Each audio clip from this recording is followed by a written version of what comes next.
kyautan maganin ciwon koda zan baku albarkacin wannan wata mai albarka da wannan ciyawar da kuke gani na saman kaina. Wannan ciyawar na saman kaina da kuke gani ba ciyawa bane boyayya.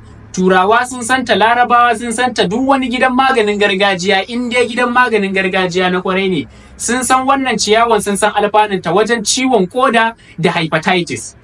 To wannan ciyawar da kuke ganin ta sunanta da turanci shine stone breaker. Sa'an nan botanical name nata shine Chancapedra. Sannan da Hausa muna kiranta da geron tsuntsaye. Ga yadda zaka sarrafa magani da ita na ciwon koda. Ka samu wannan ciyawar kaman danke ɗaya. Sa'an ka samu citta da kanamfari da tafarnuwa da wannan ciyawan danke ɗaya insha Allahu. Abin da zaka yi shine ka haɗa ka kirɓa su. Ka kirɓa su su kirɓu sosai. Citta da kanamfari da tafarnuwan nan ka same su dukansu kaman adadin yawan wannan ciyawa danke ɗayan nan.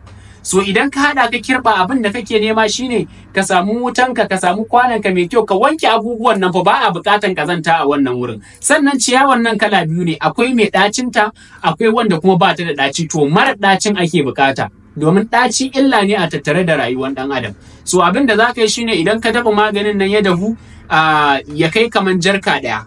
Idan ya kai kaman jarka ɗaya abin da za ka yi shine rabin kofin shayi na ruwan magani sai zuma rabi.